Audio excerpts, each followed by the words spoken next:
부활 후 예수님의 세 가지 명령이라는 제목으로 말씀을 나누겠습니다. 오늘은 예수님께서 십자가에 못 박혀 죽으시고 부활하신 다섯 번째 주일을 우리가 맞이하고 있습니다.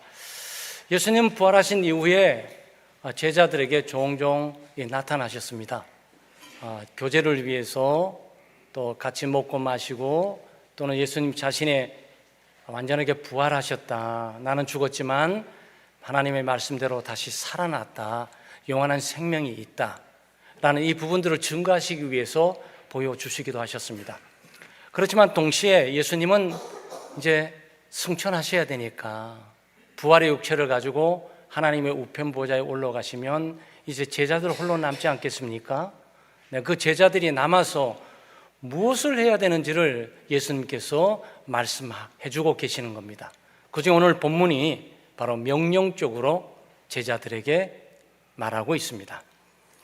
그 말씀을 통해서 우리가 예수님 당대의 제자들뿐만 아니고 예루살렘 교회뿐만 아니고 우리도 동일한 믿음을 가지고 또 동일한 예수 그리스도를 믿고 죄 용서를 받고 의롭다함을 받고 하나님의 자녀가 됐고 몸된 교회를 이루고 있고 또 주님을 신실하게 따르고 있으니까 우리도 똑같은 그리스도의 제자의 반열 가운데 있는 거죠. 그러니까 예수님은 당대에 예수님의 제자들에게 말씀하신 초대교회 교우들에게 말씀하신 거지만 오늘의 교회에도 오늘의 우리에게도 동일하게 말씀하는 것임인 줄 믿고 열린 마음을 가지고 잘 새겨 들으면서 우리가 믿음으로 순종해 충만한 열매를 맺고 또 하나님을 기쁘시게 하고 좀 하나님을 영광되게 하는 삶이 우리 교우들의 있기를 주의 이름으로 축원합니다. 먼저 예수님께서 세 가지 명령을 하셨습니다. 여기 우리 4절에 보면 그들에게 분부하여 그러니까 여기 분부하다라는 이 말이 명령하다라는 얘기입니다. 소위 주인이 종에게 이렇게 하다라는 그런 지시적인 내용이 되는 거죠. 명령이 소중하다는 것은 지켜도 되고 안 지켜도 되는 것이 아니고 충고했다, 권면했다. 그러나 충고받고 권면받은 사람이 자기의 상황이나 여건들을 생각하면서 어떤 타협 내지는 조율할 수가 있습니다. 그렇다면 명령은 달라요. 명령은 나의 상황, 조건, 입장, 처지 전혀 관계없어요. 그 명령은 즉각적으로 시행해야 될 말씀임을 우리가 깨닫게 됩니다. 그 중에 하나가 예루살렘을 떠나지 말라는 거죠. 너희는 예루살렘을 떠나지 말고 그랬습니다. 예루살렘은 팔레스타인의 중심입니다. 지금 있는 팔레스타인 대륙에서도 중심이 되지만 중심이에요. 그리고 여기는 예배의 중심의 장소입니다. 여기 하나님의 성소, 그 예루살렘 성이 바로 여기에 있는 거죠. 예루살렘 성을 떠나지 말라. 그 예루살렘을 떠나지 말라라는 얘기는 예루살렘 성을 떠나지 말라는 얘기와 마찬가지예요. 예루살렘 성이 뭐 하는 곳이죠? 예루살렘 성전은 하나님을 예배하는 곳입니다. 성도들이 모이는 곳이죠. 모든 절기마다 모이고 수시로 모여서 예배 드리는 곳, 성도의 교제를 나누는 곳, 그리고 예수님께서 이것을 만민이 기도하는 집이라고 그러셨습니다. 그러니까 이것을 다른 말을 표현하면 예루살렘을 떠나지 말라는 얘기는 예배를 떠나지 말라, 하나님의 백성의 모임을 떠나지 말라, 하나님의 백성들이 모여서 기도하게 될 때 기도의 현장을 떠나지 말라, 함께 예배하고 함께 교제하고 함께 기도하라, 그런 말씀과 동일한 것입니다. 마태복음 7장 55절에 예수를 섬기며 갈릴리에서부터 따라오는 많은 여자가 있어 그랬습니다. 예수님의 사역의 영역이 갈릴리였음을 우리가 보게 되는 거죠. 마태복음 26장 69절 말씀에 베드로가 바깥 뜰에 앉았더니 한 요종이 나와 이르되 너도 갈릴리 사람 예수와 함께 있었도다 그랬어요. 갈릴리 사람 예수와 함께 있었다. 한번 지도 한번 띄워보실래요? 여기 보면 예루살렘이 저기 있죠. 예루살렘이 동그라미 속에 있습니다. 그리고 밑에 보면 유대, 예루살렘의 남쪽은 유대입니다. 조금 더 북상에 올라가면 사마리아가 나오게 되죠. 그리고 더 올라가면 북방, 최북방에 갈릴리라는 곳이 있습니다. 여기에 예수님의 사역이 여기서 이루어졌고, 나사렛에 저기 있으니까 예수님은 저기서 자라셨고, 저기서 양육받으셨고, 저기서 활동했던 무대예요. 그러니까 북쪽이란 말이죠. 예수님의 제자들도 마찬가지예요. 그러니까 예수님의 제자들의 상황은 뭐죠? 네, 예루살렘에는 박해가 있습니다. 핍박이 있습니다. 예수님께서 십자가에 못 박혀 죽으신 거죠. 그러니까 우리는 볼 때 구세주의 죽음으로 우리는 받아들이지만, 그 당시는 로마의 가장 극악한 죄인의 제명을 가지고 못 박혀 죽은 거죠. 그러니까 예수님, 대장 되신 예수님이 십자가에 가장 극악한 죄인으로 죽었으니까 그를 믿고 추종하고 따르던 모든 사람들은 예외 없이 그 속에 있는 것으로 알고 핍박과 박해를 받을 수밖에 없는 거죠. 그러니까 예수님의 제자들은 빨리 고향으로 돌아가야 돼요.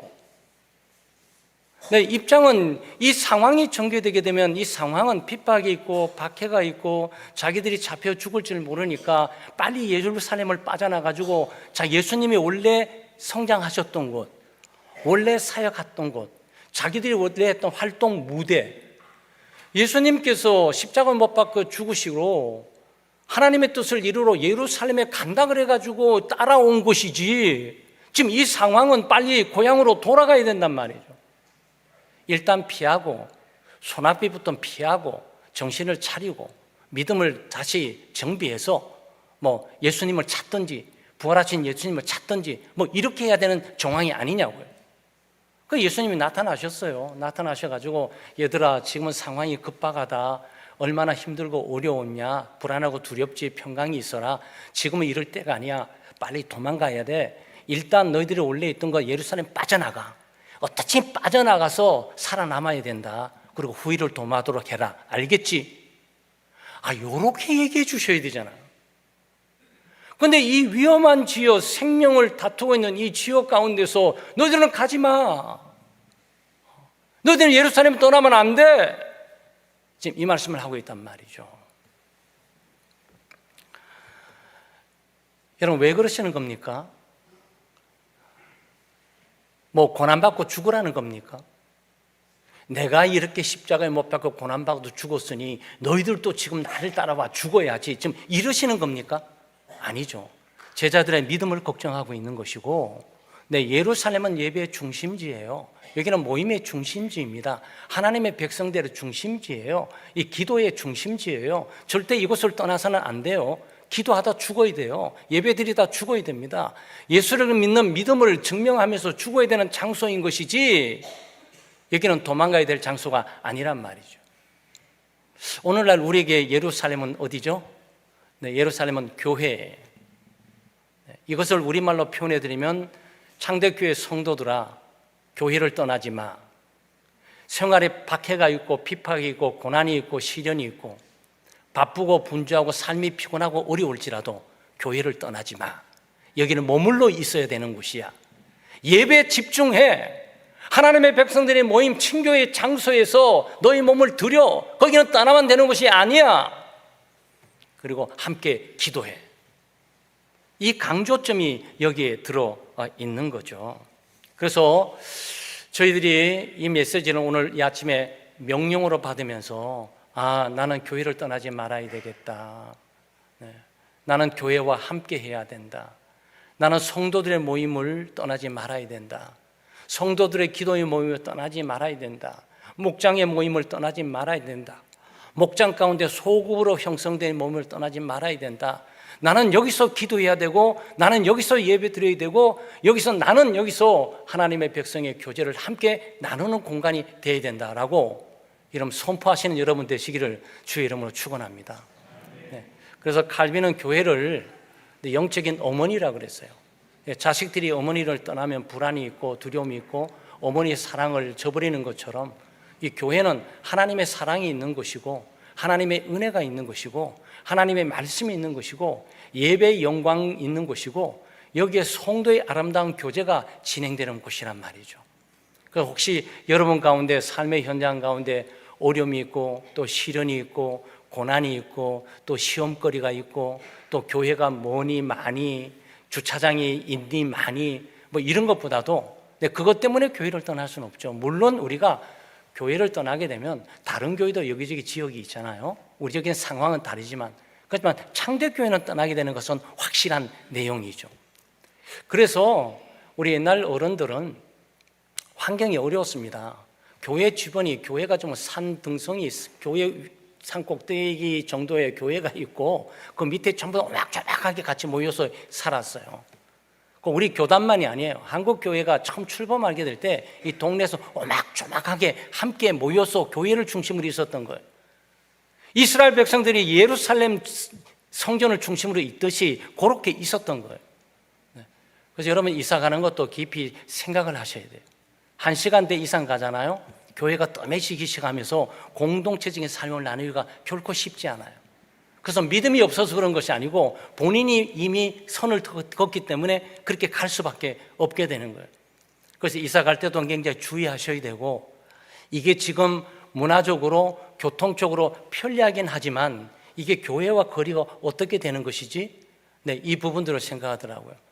지난번에 안식년 갔는데 아들에게 참 너무 고마움을 하나 느꼈어요. 아빠, 제가 뉴욕으로 가려고요. 그거 시간 좀 걸리지 않을까? 그리고 왜 가려는데? 그러니까 뉴욕 교회에 남고 싶었어요.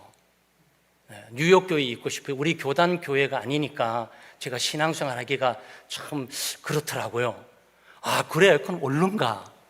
좋은 일이야. 그런데 원래 뉴욕이 있어야 되는데 뉴욕이 싫어서 보스턴에 가 있었던 거예요.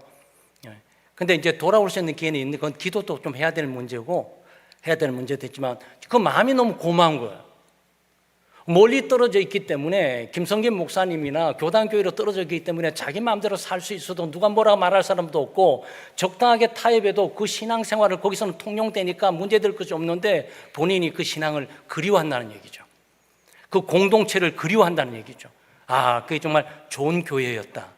그런 교회에 내가 계속적으로 갈 필요가 있고 내 자식도 거기 둘 필요 없다. 이 생각을 했다는 거죠. 너무 귀한 거예요. 그건 뉴욕 아니라 밑에 솔스빌이 있어도 올라와서 거기 와서 있어야지.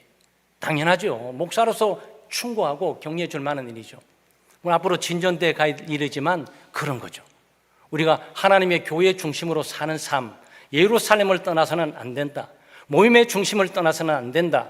예배 중심을 떠나서는 안 된다. 성도의 교제가 원활한 이 중심을 떠나서는 안 된다. 성도들이 모여서 함께 기도하는 그 기도의 놀라운 은혜의 장소를 떠나서는 안 된다.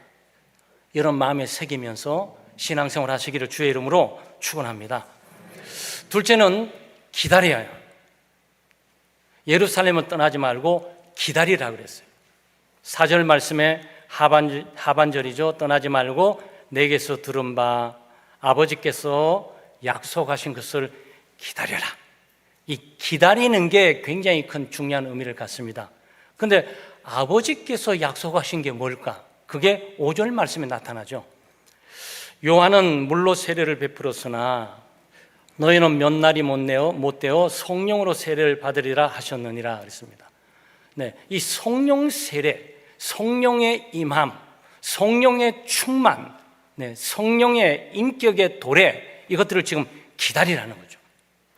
아주 다 끝난 것이 아니에요. 예수님께서 십자가에 못 박혀 죽으시고 부활하셔서 성천하시는 것만으로 끝나는 것이 아니고 이제는 모든 구원을 다 성취하고 이루셨으니까 예수님이 없는 그 빈자리를 누군가 메꿔야 되는데 예수 그리스도께서 성령을 보내신다고 약속을 했단 말이죠. 이거는 이미 세례 요한이 말을 했어요. 세례 요한의 복음의 초창기에, 예수님께서 오시는 초창기에 나는 물로 세례를 준다. 저 뒤에 오시는 어린 양 봤지? 예수님 봤지? 저분은 성령으로 너에게 세례를 줄 거야. 지금 그 약속을 지금 기다리라는 것이죠. 예수님은 이것을 요한복음 14장 26절 말씀에 보혜사 곧 아버지께서 내 이름으로 보내실 성령 그가 너희에게 모든 것을 가르치고 내가 너희에게 말한 모든 것을 생각나게 하시니라. 아버지께서, 하나님께서 내 이름으로, 그리스도 이름으로 보내실 성령, 그것이 지금 약속되고 있는, 예수님께서 이 말을 세례 요한의 말을 좀 더 구체적으로 이 성령이 어떻게 오는지를 지금 말해주고 있는 거죠. 그러니까 내 뒤에 오시는 분은 성령을 주시는 분인데 예수님께서 내 아버지 하나님께서 성령을 보내실 것이야. 그런데 무조건 보내는 것이 아니고 나를 통해서 보내게 될 거야 라는 이 부분들을 예수님께서 말씀하고 계시는 거죠.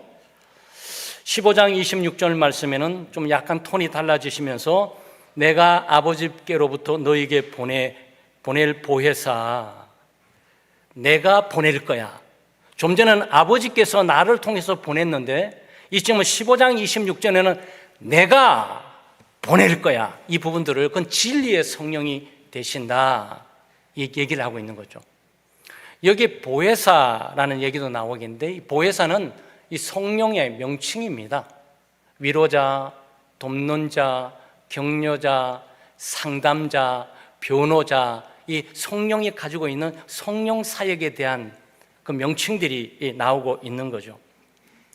누가복음 11장 13절 말씀에 너희가 악할지라도 좋은 것을 자식에게 줄 줄 알거든 하물며 너희 하늘 아버지께서 구하는 자에게 성령을 주시지 않겠느냐.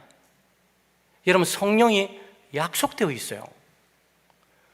이 세상의 기도 응답에 가장 강력하고 가장 좋은 기도 응답이 무엇이냐? 성령 받는 거죠. 성령께서 우리 가운데 거하시게 되면 우리는 확신 가운데 서게 될 것이고 위로를 받게 될 것이고 하늘의 소망과 기쁨과 즐거움을 얻게 될 것이고 자유함과 담대함을 가지고 살아가게 된단 말이에요. 이것이 제자들에게 약속되어 있는 거예요. 그러니까 예수님은 예루살렘을 떠나지 마라.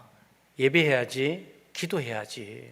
하나님의 백성들의 모임 속에 참여하는 친교들이 계속 유지해 가야지. 아니, 가장 중요한 게 아직 남아있어. 그것은 성령을 기다려야 되는 거야. 예배하면서 성령을 기다리고 기도하면서 성령을 기다리고 친교를 나누면서 성령을 기다려야 할 것이야.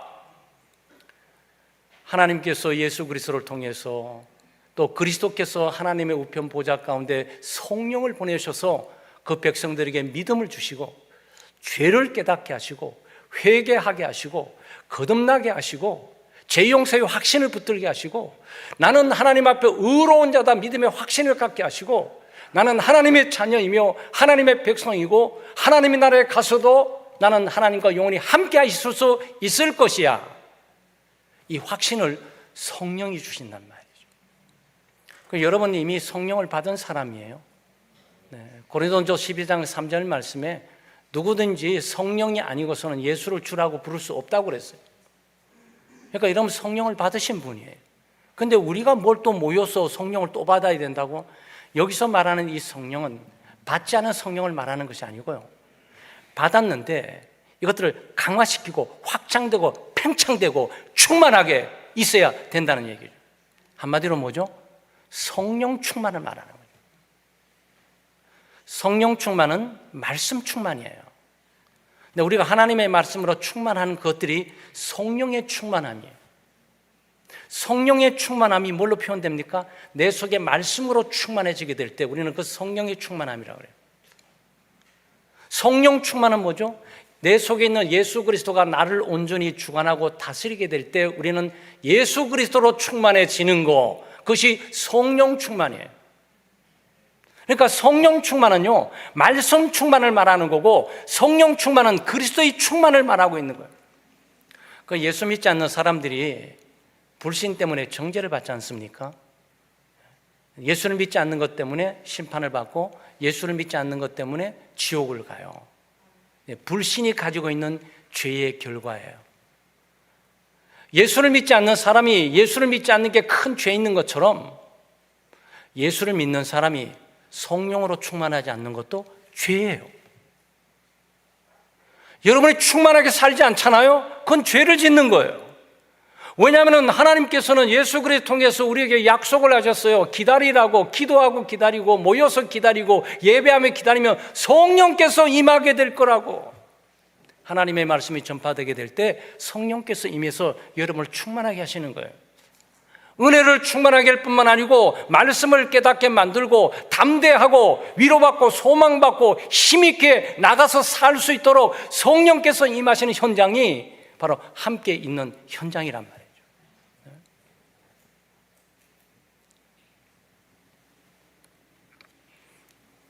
예수님께서 말씀하지 않았습니까? 기도하고 있을 때 구하는 자에게 성령을 주시지 않겠냐고. 어떻게 성령 충만히 받지? 어떻게 능력 충만히 받지? 그 기도예요. 예수님의 가르침에 의하면 기도예요. 그래서 기도의 모임을 사모하셔야 돼요. 공동체 전체의 기도의 모임도 사모하셔야 되고요. 네, 목장끼리 모여서 기도할 때도 그것을 사모하셔야 돼요. 그리고 목장 내 소그룹들의 모임이 있지 않습니까? 그거 사모하셔야 돼요. 아마 여기에 기도의 능력과 기도의 은혜를 얻은 분들이 중보기도팀에 있고 중보기도 사역을 계속 하는 걸로 알고 있어요. 저는 몇 분을 제가 알고 있죠. 근데 항상 밑에 식당 내려가게 되면 저쪽에서 소리 나는 사람들이 소리가 있어요. 그거 왜 그러는 겁니까? 네, 성령의 능력을 받기 위함이죠. 성령으로 충만해지려고, 능력으로 충만해지려고, 믿음으로 충만해지려고, 담대함으로 충만해지려고. 여러분, 그래야 세상을 이길 수 있어요. 그래야 불평 많고 원망 많고, 네, 그냥 짜증나고 피곤하고 힘든 이 지친 이 삶을, 육신의 삶을 이기면서 찬양과 기쁨으로 즐거움으로 감격에 차서 하나님을 섬기고 예배할 수 있고 찬양할 수 있는 거예요. 여러분, 여기 와서 아침에요, 성령 충만이 있잖아요. 여러분도 모르게 마음에 기쁨이 있고 평안이 있고 안식이 있어 찬양을 하고 싶지 않아도 막 큰 소리로 찬양하게 돼 있어요. 하나님의 성령이 다 가라앉고, 성령이 사라진다고 말하지는 않지만 성령이 무력해지면서 충만하지 않고 여기 물이 좀 반이 차 있어야 되는데 꽉 차면 콸콸 넘치지 않습니까? 폭포수 넘치는 거 보게 될 때 얼마나 멋있어요. 그냥 물이 없고 말라가지고 나중에 빼빼 마르다가 물줄기 좀 있다가 다 말라가지고 바삭 땅이 막 쩍쩍 갈라지는 그 모습에 거기 무슨 생명이 있냐고. 문제는 우리의 영혼이 그럴 수가 있다. 놀랍게도 우리의 영혼이 서서히 메말라가는 거예요. 그러다가 쫙쫙 갈라져요. 인격에 분열이 일어나요. 화나고 짜증나고 원망스러워서 예배는 그냥 찬양 드리고 싶은 마음도 없어요. 그냥 사는 게 하루하루 피곤하고 힘들 뿐이에요. 여러분, 힘든 거 얘기하면 지금 초대교회 교인들, 여기 지금 예루살렘 떠나지만 기다리는 이 사람들 돈 없는 사람들입니다. 이 사람들 유리하고 방황한 사람들이에요. 이 사람들 바람의 등불처럼 이 죽음을 앞두고 있는 사람들입니다. 꼼짝달싹 못해요. 어디 숨쉬고 살 수 있습니까? 근데 예수님께서 얘들아 북쪽에 가서 돈 벌어야지, 얘들아 평안한 것을 공기 좀 맑게 쐬면서 여행도 가고 살아야지, 이 얘기를 해주는 것이 아니고 떠나지 마, 기다려, 성령의 능력을 기다려야 되는 거야, 충만함을 기다려야 되는 거야. 여러분, 이것이 우리에게 동일하게 적용된다고요. 사랑하는 여러분, 예루살렘을 떠나지 말고, 믿음의 공동체를 떠나지 말고, 소그룹을 떠나지 말고, 중그룹을 떠나지 말고, 공동체 전체가 있는 대그룹을 떠나지 말고 모이기를 힘쓰면서 기도하시길 바랍니다. 그럴 때 성령께서 우리를 충만하게 하시는 거예요. 사도행전 1장 14절이 넘어가는 절입니다. 여자들과 예수의 어머니 마리아와 예수의 아우들과 더불어 마음을 같이하여 뭐라고요? 오로지. 그래, 좀 이렇게 할 게 좀 없으면 좋겠어요. 세상 재미없으면 좋겠어요. 핍박과 박해 있어가지고 꼼짝달싹 못했으면 좋겠어요. 불평불만할 시간도 없었으면 좋겠어요. 그냥 기도할 수밖에 없고 주여 주여 주여 좀 살려주세요, 도와주세요. 여러분, 이래야 성령께서 임하시는 거죠. 할 거 다 하고 먹을 거 다 먹고 놀 거 다 먹고 즐기고 다 들면서 한번 가볼까?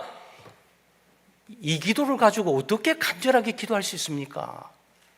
여기 이분들은 말이죠, 오로지 기도에 힘쓰더라. 이것은 상황의 옥조였던 거예요. 그냥 꼼짝달싹 할 수 없었던 것이에요. 그냥 하늘만 바라볼 수 없고 문 밖을 나갈 수 없었던 거예요. 그만큼 기도에 힘쓸 수밖에 없어요. 이것이 성령 받게 되는 일이 되죠. 사도행전 2장 1절 3절 말씀에 오순절날에 이미 이름에 그들이 다 같이 한 곳에 모였더니 기도하고 모이고 있는 그 상황이죠. 120명의 성도들이에요. 우리 창대교회 120명의 성도들 기도하게 되면 이 하늘이 갈라지는 일이 있단 말이죠. 하늘로부터 급하고 강한 바람 같은 큰 소리가 있어 그들의 언전 온 집에 가득하며 마치 불의 혀처럼 갈라지는 것이 그들에게 보여 각 사람 위에 임하여 있더니 그들이 다 성령의 충만함을 받고, 아까 5절에는 성령 세례로 표현했는데 여기는 성령의 충만함으로 지금 표현을 했어요. 받고 성령이 말하게 하심을 따라 다른 언어들로 말하기를 시작하니라. 뭐 방언 말씀하려고 그런 것이 아니고 성령을 따라 말하기 시작한 거예요. 성령을 따라 행동하기 시작한 거예요. 성령을 따라 생각하기 시작한 거예요. 성령을 따라 믿기 시작한 거예요. 성령을 따라 예배드리기 시작한 거예요. 성령을 따라 기도하기 시작한 거란 말이죠. 여러분, 우리 성령의 능력에 익숙하셔야 돼요. 네, 성령은 오순절주의 교회의 독점물이 아니에요. 우리 장로교, 침례교, 감리교가 주목, 모든 기독교인들, 예수 믿는 기독교인들은 이 사건에 주목을 해야 돼요. 예수 그리스도의 엄중한 명령에 주목해야 돼요. 예수님은 한치도 허투는 말씀 하신 적이 없어요. 하시지도 않아요. 이 약속은 동일합니다. 하나님의 백성들, 우리 창대교회 교우들이 정말 모이기를 힘쓰고 교회를 떠나지 않고 예배에 집중하고 기도에 집중하면 성령께서 임할 줄 믿습니다. 네, 우리 각자를 충만하게 하실 줄 믿습니다. 우리 목장을 충만하게 하실 줄 믿습니다. 목장의 각 교우들과 목장원들의 가정에 이르기까지 충만하게 하는 역사가 있을 줄 믿습니다. 여러분, 그런 역사가 있어야 되지 않겠어요? 우리 모여서 기도해야 됩니다. 첫째도 기도하고 또 기도하고 또 기도해야 돼요. 기다려야 돼요. 좀 참고 인내하고 기다려야 되죠. 반짝 하루 기도했는데 응답이 없어, 이게 아니죠. 얼마나 오래 기도했는지도 몰라요. 여기는 뭐 모이자마자 기도할 수밖에 없었을 거예요. 하루 이틀 3일, 4일, 40일. 뭐 기억이 납니다. 우리 옛날에 40일 특별 새벽 기도에도 우리가 했지 않습니까? 하나님의 은혜의 시간들을 기다리면서 40일 동안 막 계속 하는 거죠.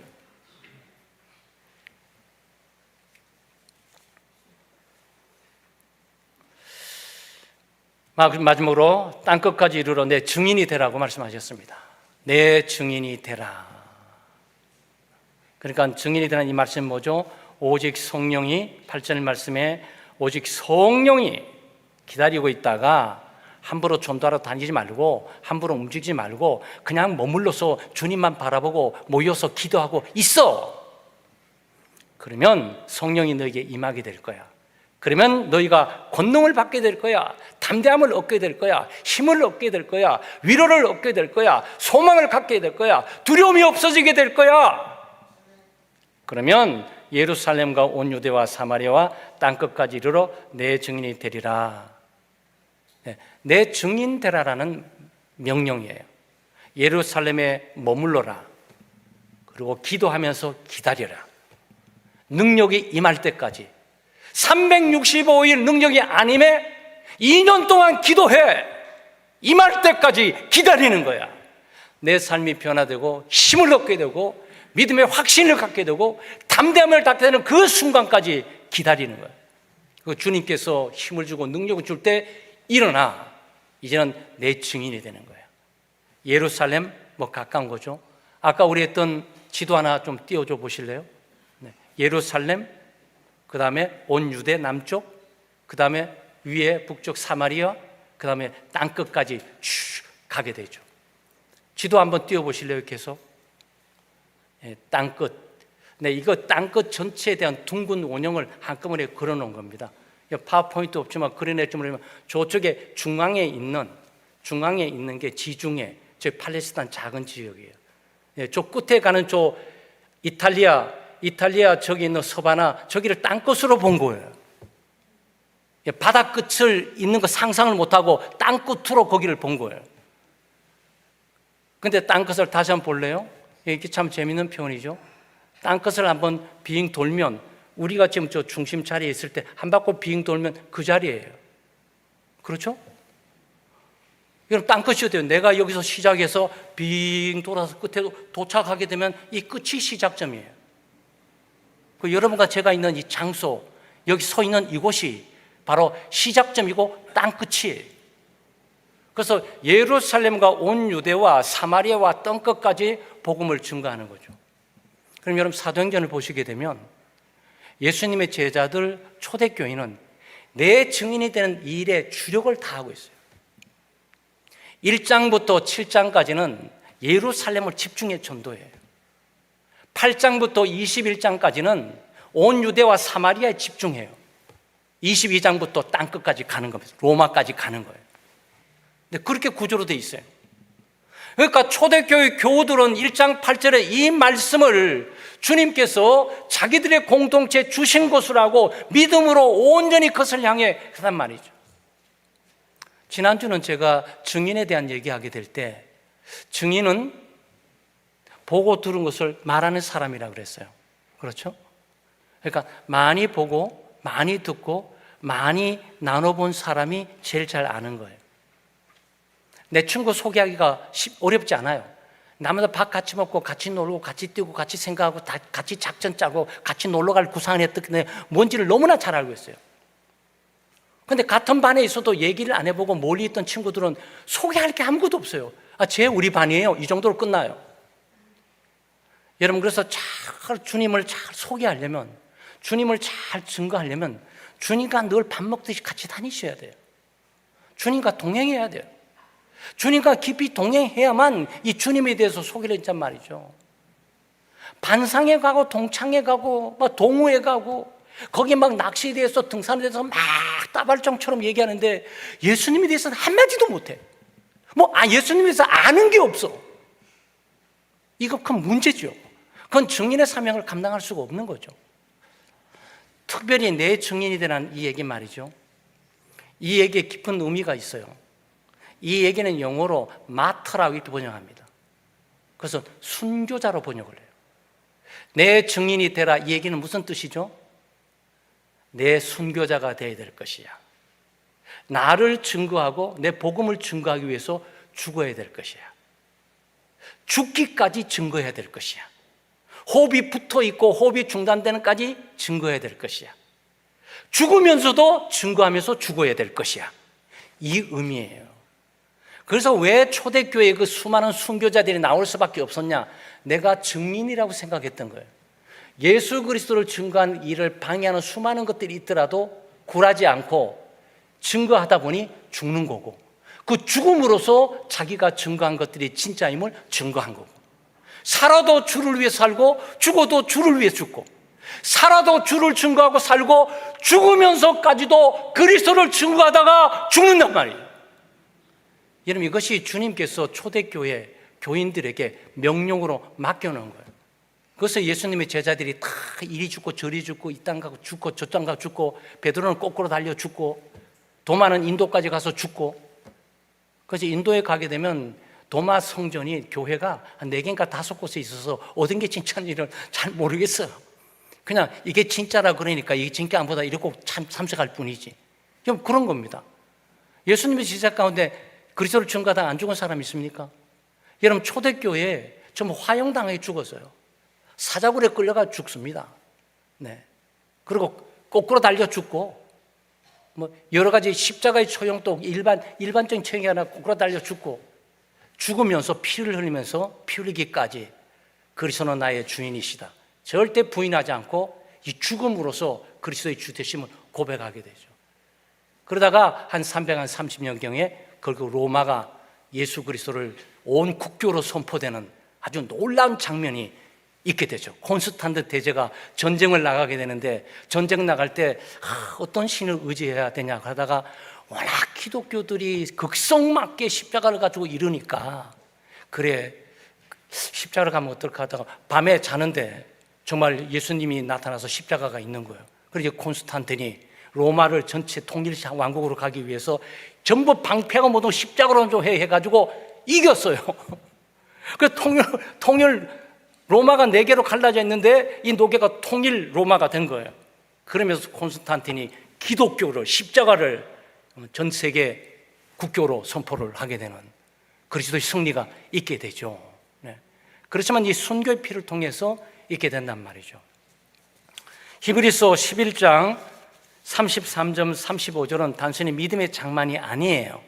보시게 되면 그들은 믿음으로 나라들을 이기기도 하며 의를 행하기도 하며 약속을 받기도 하며 사자들의 입을 막기도 하며 불의 세력을 멸하기도 하며 칼날을 피하기도 하며 연약한 가운데서 강하게 되기도 하며 전쟁에 용감하게 되어 이방 사람들의 진을 물리치기도 하며 여자들은 자기의 죽은 자들을 부활로 받아들이기도 하며 또 어떤 이들은 더 좋은 부활을 얻고자 하여 심한 고문을 받되 구차히 풀려나기를 원하지 아니하며 또 어떤 이들은 조롱과 채찍질 뿐 아니라 결박과 옥에 갇히는 시련도 받았으며 돌로 치는 것과 톱으로 켜는 것과 시험과 칼로 죽임을 당하고 양과 염소의 가죽을 입고 유리하며 궁핍과 환난과 학대를 받았으니 이런 사람은 세상에 감당하지 못하느니라.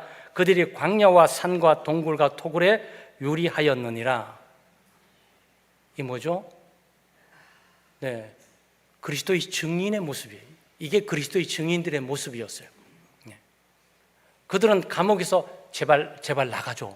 감옥에서 전도하지 말고 찬송하지 말고 아주 머리 아파 죽겠어. 좀 나가줘. 아니라고, 날 죽이라고. 예수 그리스도는 우리 주고 여기가 주님께 함께하는 곳인데 내가 어디를 나가냐. 제발 나가달라고 막 풀어주는데도 굽기어 죽겠다고 말이죠. 버텼던 사람이 기독교인이에요. 왜? 그리스도의 증인이 되기 위해서, 그리스도의 순교자가 되기 위해서. 그래서 우리는 좀 이 개념이 좀 약한데 로마 천주교는 이 개념이 굉장히 약해요. 강해요. 그래서 이 모든 성도들의 죽은 자들이 교회 밑에 있습니다. 교회 밑이 여기가 묘지예요. 그 왜 그런지 아세요? 이들의 피와 이들의 목숨이 교회를 세우고 있다, 이런 얘기예요. 그래서 죽은 자와 산 자가 함께 있는 거예요. 살아있으나 죽은 자이고 죽었으나 살아있는 자로서 역설적인 공존이 이 교회에 있게 되는 거예요. 그런데 우리 이제 개신교회는 이제 그렇게 관용하지는 않고 그 관리하는 법도 좀 있으니까 바로 교회 바로 옆에 여기 또는 교회 바로 뒷마당이 무덤이에요. 교회가 그렇게 돼 있어요, 주로. 그래서 그런지 우리 교회 어른들은 제일 먼저 교회를 세우고 난 다음에 항상 부활의 동상 같은 무덤을 먼저 했어요. 보통 사람들이 뭐 수련회장 이것을 먼저 하지 않습니까? 그런데 우리 북쪽에서는 우리 어른들은 그렇게 한 것이 아니라 교회가 세워지면 그 다음에 교인들이 죽으면 묻힐 곳, 그것들을 같이 연관을 시켰던 거예요. 삶과 죽음이 함께 연관되어 있는 거예요. 그러므로 성도들의 피와 눈물과 목숨과 죽음과 생명이 교회를 위해서 그리스도를 증거하다가 장엄하게 죽었다라고 우리가 그것을 갖고 있는 거죠. 사랑하는 여러분, 주님께서 제자에게 주님 세 가지 명령, 공동체를 떠나지 말고 성령의 능력을 기다리면서 담대히 능력을 얻게 될 때 세상의 증인으로, 순교자라고 또는 그리스도를 전하는 자로 명령을 수용하기 위해서 내게 주는 것으로, 우리 창대교회에 주는 것으로 알고 우리가 사도적인 믿음, 그리스도의 믿음, 그리고 하나님의 말씀을 따라 이 시대에 환난과 핍박과 고난과 시련이 있고 삶이 피곤하고 지치고 어려운 광야 같은 상황일지라도 우리가 주님의 말씀을 붙들고 정말 순교적인 정신을 가지고 예수 그리스도를 담대하게 증거하는 복된 믿음의 공동체, 정말 주님이 칭찬할 만하고 사랑할 만한 믿음의 교우들 되시기를 주의 이름으로 축원합니다.